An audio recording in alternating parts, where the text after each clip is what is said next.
बिस्मिल्लाह। तो माशाल्लाह ये देखिए और कितने क्रिस्पी और मज़ेदार कटलेट्स हमारे बन चुके हैं। ये देखिए माशाल्लाह, आपको चेक करा तो माशाल्लाह ये कितने ऊपर से क्रिस्पी बन चुके हैं। ये देखिए माशाल्लाह। तो आप भी एक बार ज़रूर ट्राई करें, घर में बहुत ही मज़े के बनते हैं और बनाना बिल्कुल आसान है। ये देखें माशाल्लाह। बिस्मिल्लाहिर्रहमानिर्रहीम, अस्सलाम वालेकुम वीवर, मैं हूं शेफ फयाज और आप देख रहे हैं मेरा यूट्यूब चैनल। तो पहले की तरह ही फिर एक नई रेसिपी लेकर आपकी खिदमत में हाजिर हो गया हूं। आज हम बनाएंगे बहुत ही मज़ेदार टेस्टी आलू चिकन के मज़ेदार कटलेट्स बनाना सिखाऊंगा आपको। बहुत ही मज़ेदार बनेंगे, बनाना बिल्कुल आसान है। तो आपने रहना मेरे साथ आखिर तक। चलें इसको बनाना शुरू करते हैं। बिस्मिल्लाहिर्रहमानिर्रहीम, चिकन आलू के कटलेट्स बनाने के लिए यहाँ पर मैंने एक कढ़ाई ले ली है। फ्लेम को ऑन कर देंगे। तो इसमें हम शामिल कर देंगे 2 टेबल स्पून कुकिंग ऑयल। सबसे पहले ना हम चिकन की जो फिलिंग है, स्टफिंग है कटलेट्स की, वो रेडी करेंगे। और इसी के साथ ही हम शामिल कर देंगे तकरीबन 1 टीस्पून लहसुन अदरक की पेस्ट। और इसको ना हम हल्का सा फ्राई कर लेंगे ताकि इसका कच्चापन ख़त्म हो जाए। फिर मैं आपसे मिलता हूँ। लहसुन अदरक की पेस्ट को 1 मिनट तक फ्राई कर लिया है, इसका कच्चापन ख़त्म हो चुका है। तो अब हम ना इसमें शामिल कर देंगे 1 बड़े साइज़ का प्याज, इसको मैंने मोटा मोटा चॉप कर लिया है। तो प्याज को ना हम तकरीबन लाइट ब्राउन कर लेंगे। लाइट ब्राउन होने तक मैं प्याज को फ्राई कर लूँ, 3 से 4 मिनट लगेंगे। फिर मैं आपसे मिलता हूँ। प्याज को तकरीबन 4 मिनट तक फ्राई कर लिया है, इसने कलर अपना चेंज करना शुरू कर दिया है। तो अब हम इस टाइम पे आके इसमें शामिल कर देंगे 300 से 400 ग्राम चिकन, जिसको मैंने बॉयल करके इसके रेशे बना लिए हैं। कोई चीज़ भी मैंने इसको बॉयल करते वक्त शामिल नहीं की थी, सादे पानी में मैंने इसको बॉयल किया है चिकन को। तो चिकन को ना हम तकरीबन कोई 2 से 3 मिनट तक फ्राई करेंगे प्याज लहसुन अदरक के साथ, ताकि इसके अंदर भी जो हल्की सी स्मेल है, महक है इसकी, वो ख़त्म हो जाए अच्छी तरह। फिर हम इसमें अगली चीज़ें शामिल करेंगे। 2 से 3 मिनट तक चिकन को मैं भून लूँ, फ्राई कर लूँ इसी तरह। फिर मैं आपसे मिलता हूँ। तो चलें जी, चिकन को भी 2 मिनट तक मैंने भून लिया है, फ्राई कर लिया है। अब हम इस टाइम पे आके इसमें शामिल कर देंगे 1 बड़े साइज़ की शिमला मिर्च, जिसके मैंने चंक्स बना लिए छोटे छोटे। और 1 बड़े साइज़ का लाल टमाटर है, उसके भी मैंने बीज रिमूव करके चंक्स बना लिए हैं। अगर आपके पास रेड शिमला मिर्च हो तो आप वो भी शामिल कर सकते हैं। 2 से 3 मिनट तक इनको भी पकाएंगे ताकि शिमला मिर्च और लाल टमाटर का कच्चापन अच्छी तरह ख़त्म हो जाए। फिर मैं आपसे मिलता हूँ। शिमला मिर्च तकरीबन 2 मिनट तक फ्राई कर लिया है, ये अच्छी तरह सॉफ्ट हो चुके हैं, नरम हो चुके हैं। तो इस टाइम पे आके हम इसमें शामिल कर देंगे 1 टीस्पून चाट मसाला और 1 टेबल स्पून हम इसमें शामिल करेंगे मैदा। 1 टीस्पून हम इसमें शामिल करेंगे कूटी हुई लाल मिर्च। आधा टीस्पून हम इसमें नमक शामिल कर देंगे। नमक हमने बाद में भी इसमें शामिल करना, आप अपने हिसाब से शामिल करें। तो मैदे को ना हम तकरीबन 2 मिनट तक भून लेंगे, इसका कच्चापन ख़त्म होने तक। फिर हम इसमें अगली चीज़ें शामिल करेंगे। अगर आपके पास वाइट सॉस हो बाज़ारी तो आप वो भी यूज़ कर सकते हैं। फिर आपने मैदा इसके अंदर नहीं शामिल करना। मैदे का कच्चापन ख़त्म होने तक मैं इनको भून लूँ, फिर आपसे मिलता हूँ। चलें जी, मैदे की भी अच्छी तरह बुनाई कर ली, इसका कच्चापन ख़त्म हो चुका है। तो अब हम इस टाइम पे आके 1 कप दूध शामिल कर देंगे चाय वाला। और इसको ना इसी तरह मिक्स करते हुए तब तक पकाएंगे जब तक ये मेज़ा हमारा अच्छी तरह थिक नहीं हो जाता, दूध हमारा अच्छी तरह खुश्क नहीं हो जाता, तब तक हम इसको पका लेंगे। तो जल्दी से मैं इसको पका लूँ, फिर आपसे मिलता हूँ।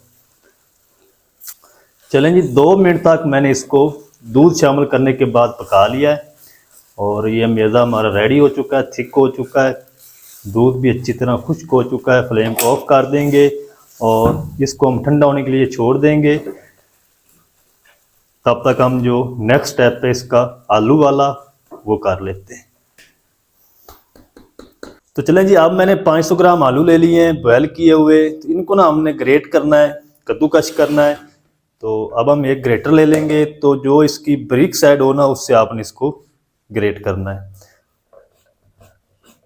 आप चाहें तो इनको मैच भी कर सकते हैं, लेकिन ग्रेट करेंगे ना तो कटलेट्स बहुत ज़बरदस्त तैयार होंगे। तो मैं इनको ग्रेट कर लूँ, कद्दूकश कर लूँ आलूओं को, फिर आपको दिखाता हूँ। तो चलें जी, आलूओं को मैंने अच्छी तरह ग्रेट कर लिया है, कद्दूकश कर लिया है। और अब हम इसमें शामिल कर देंगे 2 अंडों की जर्दी, सफ़ेदी नहीं हम इसमें शामिल करेंगे। आधा टीस्पून हम इसमें नमक शामिल कर देंगे, क्योंकि नमक मैंने पहले भी शामिल किया था। आधा टीस्पून कूटी हुई लाल मिर्च शामिल कर देंगे।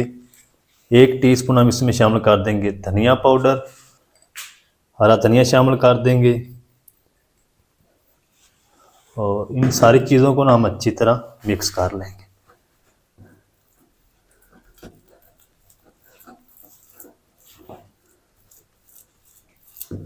इस तरीके अच्छी तरह मैं इसको मिक्स कर लूँ, फिर मैं आपसे मिलता हूँ। तो चलें जी, अच्छी तरह सारी चीज़ों को मिक्स कर दिया है। अच्छा, आलू ना आपने इसके अंदर खुश्क शामिल करने हैं, पानी नहीं आलू के अंदर होना चाहिए। तो ये हम चिकन वाला मेज़ा इसमें शामिल कर देंगे। अच्छी तरह सारी चीज़ों को मिक्स कर लेंगे।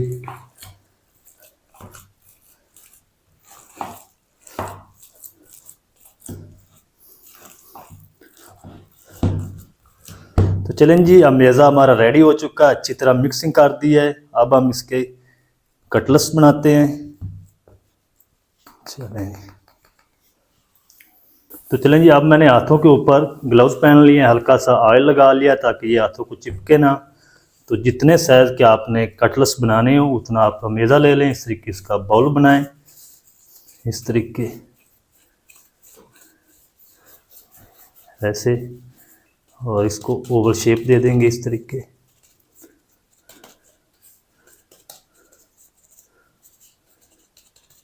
बड़े छोटे आप अपनी मर्ज़ी से बना सकते हैं इस तरीके। ये देखें, तो इस तरीके मैं सारे रेडी कर लूँ। और इधर मैंने ट्रे के अंदर बटर पेपर रख लिया है, इसके ऊपर ऑयल लगा लिया है ताकि ये नीचे चिपके ना। तो सारे मैं इसी तरह रेडी कर लूँ, फिर आपसे मिलता हूँ। तो चलें जी, 8 पीस मैंने रेडी कर लिए हैं। अब नेक्स्ट स्टेप जो है वो इसकी कोटिंग का है, तो अब हम जल्दी से इसकी कोटिंग कर लेते हैं। तो चलें जी, कटलेट्स को कोटिंग करने के लिए यहाँ पर मैंने सादा मैदा ले लिया है 1 कप, और ब्रेड क्रम्स है मेरे पास, और जो 2 अंडे मैंने बैटर के अंदर शामिल किए थे उसकी सफ़ेदी 1 इसके अंदर मैंने और अंडा शामिल किया है। तो सबसे पहले ना हम कटलेट्स उठाएंगे और इसको ना हम मैदे की कोटिंग कर लेंगे इस तरीके, इस तरह अच्छी तरह इसको झाड़ लेंगे। और अब हम इसको डिप कर देंगे अंडे में। अब हम ले आएंगे इधर ब्रेड क्रम्स लगाएंगे दूसरे हाथ से इस तरीके, इस तरीके।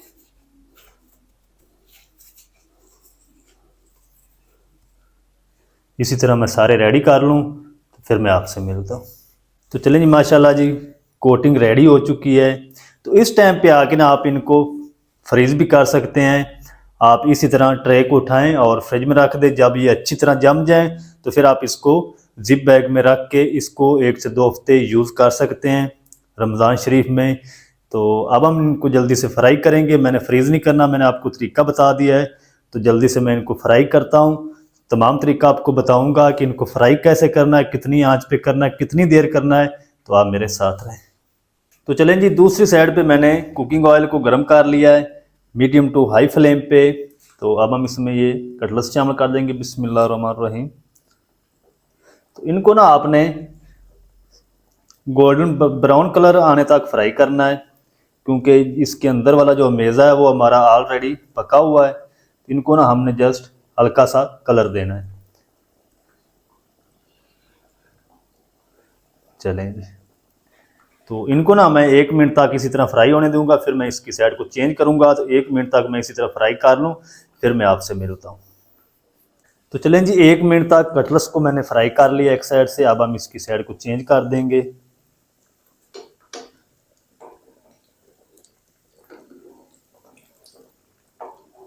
चलें जी, 1 मिनट तक हम इस साइड से फ्राई करेंगे, फिर हम इसको अलटते पलटते हुए गोल्डन सा कलर आने तक हम इनको फ्राई कर लेंगे। तो अच्छी तरह मैं इनको फ्राई कर लूँ, रेडी कर लूँ, जितना टाइम लगेगा उतना मैं आपको बताऊंगा, फिर मैं आपसे मिलता हूँ।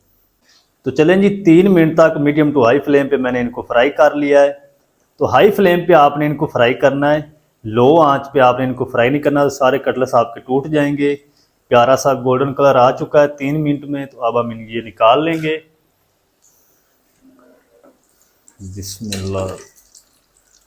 तो माशाल्लाह ये देखिए और कितने क्रिस्पी और मज़ेदार कटलेट्स हमारे बन चुके हैं, ये देखिए माशाल्लाह।